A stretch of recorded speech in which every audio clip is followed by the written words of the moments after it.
শারীরিক অক্ষমতাকে দূরে সরিয়ে রেখে শুধু ইচ্ছেশক্তির ওপর ভর করে অসম্ভবকে সম্ভব করে তুলেছেন রায়গঞ্জের শিক্ষিকা শোভা মজুমদার। অসংখ্য শিশুর ভবিষ্যৎ উজ্জ্বল করার মহান কাজে ব্রতী হয়েছেন তিনি। যদিও হাত নয়, পা দিয়ে লিখে ছোট ছোট ছেলে মেয়েদের জীবনের প্রথম পাঠ দিয়ে চলেছেন বিরামহীনভাবে। আর 5টা শিক্ষক শিক্ষিকার মতো হাতে লিখে স্বাভাবিকভাবে লেখাপড়া করাতে না পারলেও শোভা দিদিমণি আজ কচিকাচাদের কাছে অনুপ্রেরণা। এর পাশাপাশি সপ্তাহে একদিন করে রায়গঞ্জ বিশ্ববিদ্যালয়ের সেন্টার ফর ডিফারেন্টলি এবন্ড পারসনস ও সক্ষম উত্তর দিনাজপুর শাখার যৌথ উদ্যোগে রায়গঞ্জ বিশ্ববিদ্যালয় প্রাঙ্গণে যে একটি বিনামূল্যে কোচিং ক্লাস করানো হয়, সেখানেও শোভা ছাত্রছাত্রীদের কাছে এসে ক্লাস নেন। শুধু তাই নয়, ছাত্রছাত্রীদের গান, নাচ সবকিছুই তিনি শেখান নিজের কায়দায়। তিনি নারী, তিনি সর্বশক্তিমান। কথায় বলে নারী দশভুজা। এমনই এক দশভুজা উত্তর দিনাজপুরের রায়গঞ্জের কাশিবাটির শোভা মজুমদার। ছোট থেকেই তার দুটি হাতেই রয়েছে প্রতিবন্ধকতা। জীবন ধারণের কোনো কাজই ওই দু হাত দিয়ে করতে পারেন না তিনি।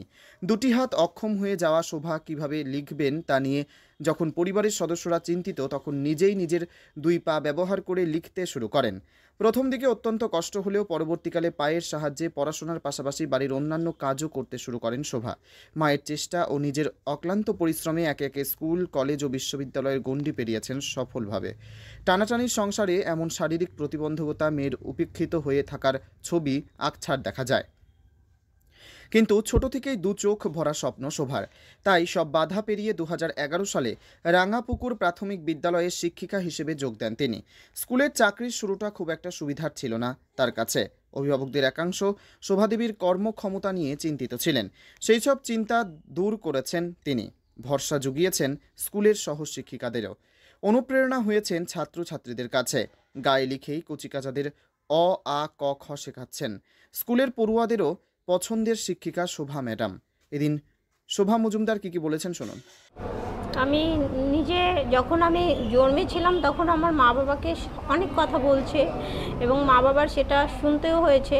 কিন্তু আমার যখন বুদ্ধি হয়েছে তখন আমার মা এবং বাবা দেখলো যে আমি হাতের কোনো জোর পাই না, তখন আমার মা এবং বাবা দুজনেই পেন্সিল বুঝে আমাকে লেখাপড়া শিখিয়েছে এবং এইভাবেই আমি পড়াশোনার গণ্ডি পেরিয়েছি। তারপরে যখন পড়াশোনার গণ্ডি পেরিয়ে গেলাম তখন সমাজে বলছে যাদের হাত পা আছে, যারা ভালো, তারাই চাকরি পায় না, আর এ মেয়েটাকে পড়াশোনা শিখিয়েছে আর কি পারবে। তো কারো কথা কান দেয়নি, কারণ নিজে ভেবেছি যে আমার লাইফ তৈরি করতে হবে, বাবা মাকে দেখতে হবে, ভাই বোনদের দেখতে হবে। নিজে একজন শারীরিক প্রতিবন্ধী ভাবলে চলবে না। প্রতিবন্ধীটাকে পাশে রেখে নিজে একজন সক্ষম হতে হবে। এইভাবে আমি এগিয়ে গিয়ে একের পর এক ইন্টারভিউ দিয়ে এবং মায়ের হাতে হাতে রান্না করা, বাটনা বাটা, উনুন ধরানো, আসন সেলানো, সব কিছুই করতাম। তার পাশাপাশি পড়াশোনাও করতাম এবং ইন্টারভিউ দিতাম। এইভাবেই আমি 2011 সালে চাকরি পেয়েছি। এবং অনেক সম্মানও পেয়েছি। আমি একজন প্রাইমারি স্কুলের টিচার। কোথায় চাকরি করছেন? সেটা রাঙাপুকুর এপি স্কুল। আমি এই স্কুলেই ছোটোবেলায় পড়াশোনা করেছি, আমি ওই স্কুলে এখন চাকরি করেছি। আগামী দিনে আমার স্বপ্ন রয়েছে আমি আমার বাবা মাকে দেখব দেবতার মতো এবং আমার পাশে যারা আছে তাদেরও দেখব, এবং আমার এখন যে আমি দেবাশিস স্যার, অস্মিতা দি এবং অপর্ণা দি, সর্বাণী, মুক্তা দি, রবি, তারপরে আরও স্যার আছে, তাদের পাশে থাকব এবং আমার মতো প্রতিবন্ধী আছে, আমি যতদিন বেঁচে থাকব এই কাজ করে যাব এবং এতে আমি খুব আনন্দ উপভোগ করছি। আমার পড়াতে গিয়ে অসুবিধা হয়নি, কারণ আমি যখন চাকরি পাইনি তখন আমাদের পাড়ার ছেলে মেয়েকে আমি টিউশনি পড়াতাম, পা দিয়ে পড়াতাম এবং সেখানে তারপরে আমি স্কুলে চাকরি পেলাম, পা দিয়ে করাতাম, কিন্তু কোনো অসুবিধা হয়নি। বাচ্চারা আমাকে যথেষ্টই ভালোবাসে। খুব সুন্দরভাবেও ক্লাস করাচ্ছি, ওরা আমাকে সুন্দরভাবে মেনে নিচ্ছে, এটাই আমার আনন্দ। আমি বার্তা দিব, তোমরা কারো কথা শুনবা না এবং সমাজে যে যাই বলে যাক কোনো কিছু শুনবা না। নিজে চেষ্টা করো এবং তোমার বাবা মা তোমার সাথে থাকে, তাহলে তুমি অনেক মনের জোর পাবে এবং পরিবার যদি সাথে থাকে তুমি অনেক মনের জোর পাবে এবং তুমি কারো কথা না শুনে নিজের চেষ্টা চালিয়ে যাও, নিজে কোনোদিন না কোনোদিন সফল হবে। এটাই আমার এই শিক্ষক দিবসের বার্তা। সবথেকে আমি গর্বিত, মানে আমি এই রোল মডেল পেয়েছি আমার বাবা মা এবং শিক্ষক শিক্ষিকাদের জন্য। হ্যাঁ, কারণ আমি যখন পড়াশোনা করেছি বিদ্যাচক্র স্কুল, পার্বতী স্কুল, হ্যাঁ, আমাকে বিনে পয়সায় টিউশনি পড়িয়েছে। হ্যাঁ, সবথেকে এদের আগে ধন্যবাদ দেব, কারণ এদের জন্যই মা বাবা এবং শিক্ষক শিক্ষিকা এবং দেবাশিস স্যার, আমি যখন পড়াশোনা করতাম তখন আমার পাশে ছিল যে তুই এগিয়ে যা, তোর পাশে আছি। হ্যাঁ, আমি এদের সব থেকে বেশি ধন্যবাদ এবং শতকোটি প্রণাম জানাচ্ছি। না, আমি পা দিয়ে লিখছি, কোনো অসুবিধা হচ্ছে না। এটা হলো আমার জীবনের মা এবং বাবা দুজনই আমাকে প্রথম পেন্সিল গুঁজে লেখা শিখিয়েছে। আমার এতে কোনো অসুবিধা হচ্ছে না। পা দিয়ে আমি রান্না করি, বাটনা বাটি, উনুন ধরাই, গ্যাস জ্বালাই, তারপরে রুটি বেলি, তারপরে আলু কেটে আলু ভাজি, মানে সব কিছুই মোটামুটি আমি করতে পারি। অন্যদিকে রায়গঞ্জ বিশ্ববিদ্যালয়ের অধ্যাপক ডক্টর দেবাশিস বিশ্বাস বলেন, শোভা আমাদের ছাত্রী ছিল। শোভাকে যখন আমরা ছাত্রী হিসেবে পেয়েছিলাম তখনই আমরা খুবই বিস্মিত হয়েছিলাম যে চোখের সামনে যেটা দেখছি সেটা কি সত্যি। শোভা পা দিয়ে লিখে MA পাশ করেছে, সেখানে সে থেমে থাকেনি। আজকে ও একজন সফল শিক্ষিকা। শুধু তাই নয়, শোভা নিজে একজন প্রতিবন্ধী হয়েও প্রতিবন্ধীদের ব্যথা বেদনার কথা চিন্তা করে রায়গঞ্জ বিশ্ববিদ্যালয় চত্বরে প্রতিবন্ধী ছাত্র ও ছাত্রীদের জন্য সক্ষমের উদ্যোগে বিনামূল্যে যে কোচিং ক্লাস হচ্ছে সেখানেও সে বিনা পারিশ্রমিকে ক্লাস নিচ্ছেন ছাত্রছাত্রীদের। আর এই শোভার এহেন ভূমিকায় শতগুণে অনুপ্রাণিত হয়েছে সক্ষমে আসা বিশেষ চাহিদা সম্পন্ন ছাত্রছাত্রীরা। ডক্টর দেবাশিস বিশ্বাস বলেন, সে আমার ছাত্রী হলেও শিক্ষিকা হিসেবে নয়, সে মানুষ হিসেবে আমার কাছে খুবই গর্বের। আমি শোভার কাছ থেকে শিখি। তিনি বলেন, কোনো বাধাই যে বাধা নয়, মানুষের কাছে সেটা গল্প। আমরা অনেক পড়েছি, কিন্তু আমরা দেখলাম যে শোভা সত্যি সত্যি একটা মাউন্ট এভারেস্ট জয় করেছে। অধ্যাপক ডক্টর দেবাশিস বিশ্বাস আরও বলেন, শোভা অনেক সময় আর্থিক দিক দিয়ে এই সক্ষম কেউ সাহায্য করে থাকে। ওর জীবন সংগ্রাম আমাদের কাছে একটা শিক্ষা। মানুষ শারীরিকভাবে নয়, মানসিকভাবে নিজেকে প্রতিবন্ধী মনে করেন। শোভা এসব বাধা পেরিয়ে এগিয়ে এসেছেন, এটা অবশ্যই আমাদের কাছে অনুপ্রেরণা। শোভা মজুমদারের মতো মানুষ জীবন সংগ্রামে পিছিয়ে নেই, পর্বত সমান বাধা বিপত্তি পার করছেন মনের জোরে, অনুপ্রেরণা যোগাচ্ছেন সমাজের পিছিয়ে পড়া নারীদের। উত্তর দিনাজপুর জেলার রোল মডেল পুরস্কারপ্রাপ্ত একজন সফল শিক্ষিকা শোভা মজুমদার বলেন, আমি ছোটবেলা থেকে অনেক লড়াই করে আজ এখানে এসেছে। আমার মা বাবা এবং ভাই বোনরা আমার পাশে ছিল, পরিবার আমার মনে জোর দিয়েছে।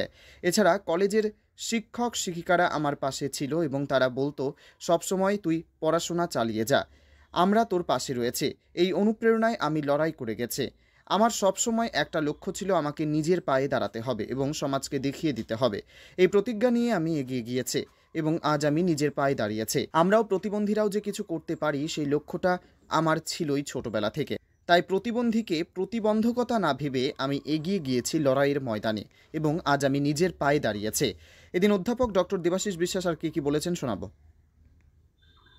আপনি যে প্রশ্ন করলেন তন্ময়বাবু, আমি কি বলবো, আমি এটা অনির্বচনীয় একটা আনন্দ দেয় আমাকে যে ওর নাম শিপ্রা মজুমদার। শিপ্রা হচ্ছে আমাদের সরি শোভা মজুমদার। ও শোভা মজুমদার, শোভা আমাদের ছাত্রী ছিল। তো শোভাকে আমরা যখন ছাত্রী হিসেবে পেয়েছিলাম তখনই আমরা খুব বিস্মিত হয়েছিলাম যে চোখের সামনে যেটা দেখছি সেটা কি সত্যি। তখন আমাদের মনে পড়েছিল যে truth is stranger than fiction. Shobha পা দিয়ে লিখে MA পাস করেছে, সেখানেও থেমে থাকেনি, আজকেও একজন সফল শিক্ষিকা। শোভা এখানে আমাদের সক্ষমের সঙ্গে জড়িত হয়েছে, হবার পর থেকে সক্ষমের যারা পাঠদানকর্তা, যারা বাচ্চা, যারা গার্জিয়ান, তারা শতগুণে অনুপ্রাণিত হয়েছে।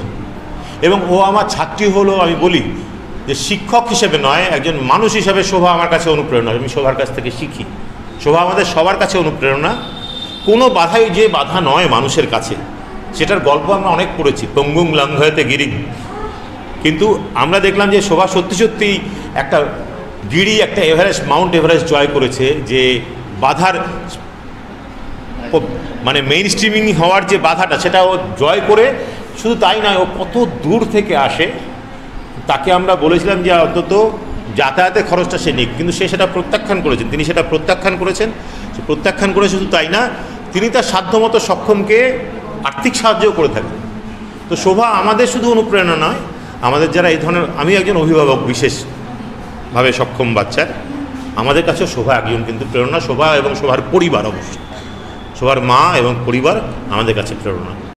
তবে ছাত্রী এবং শিক্ষিকা দুজনেই যে আজ সমাজের শিক্ষার আধার তা বলাই বাহুল্য। উত্তর দিনাজপুরের রায়গঞ্জ থেকে বিশেষ প্রতিনিধির রিপোর্ট, টাইমস 14 বাংলা।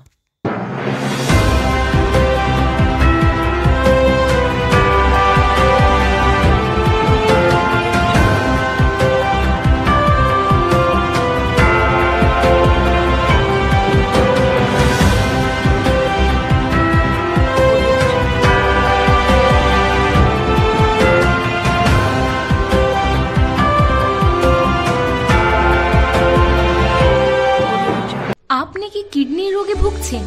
তাহলে আর দেরি না করে আজই আসুন আপনার এলাকার একমাত্র বিশ্বস্ত প্রতিষ্ঠান জীবন রেখাতে। এখানে বিশেষজ্ঞ নেফ্রোলজিস্ট ডাক্তাররা লেজার ট্রিটমেন্টের মাধ্যমে রোগীদের সমস্ত ধরনের কিডনির এবং প্রোস্টেটের অপারেশন করে থাকেন।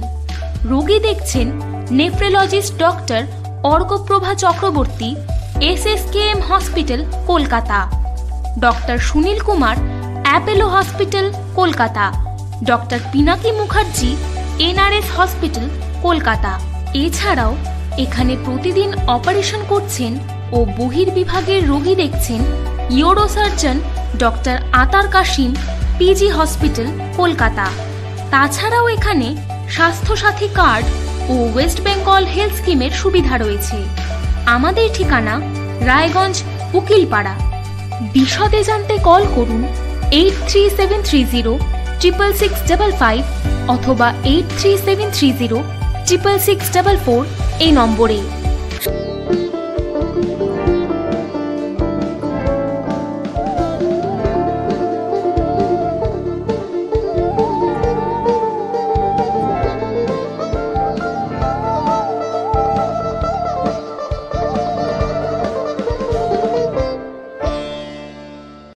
আপনি কি চাকরি পরীক্ষার্থী? চাকরি পরীক্ষার বই খুঁজছেন? তাহলে আজই চলে আসুন সৌর বুক অ্যান্ড ম্যাগাজিন সেন্টারে। এখানে BSc, WBCS, bank, rail, ICDS, nursing, ANM এবং GNM সহ কেন্দ্রীয় ও রাজ্য সরকারের সকল চাকরির পরীক্ষার বই ও ম্যাগাজিন পাওয়া যায়। আমাদের ঠিকানা হরিমোড়, মোহনবাটি, রায়গঞ্জ। বিস্তারিত জানতে যোগাযোগ করুন 9002904090 অথবা 9434347016।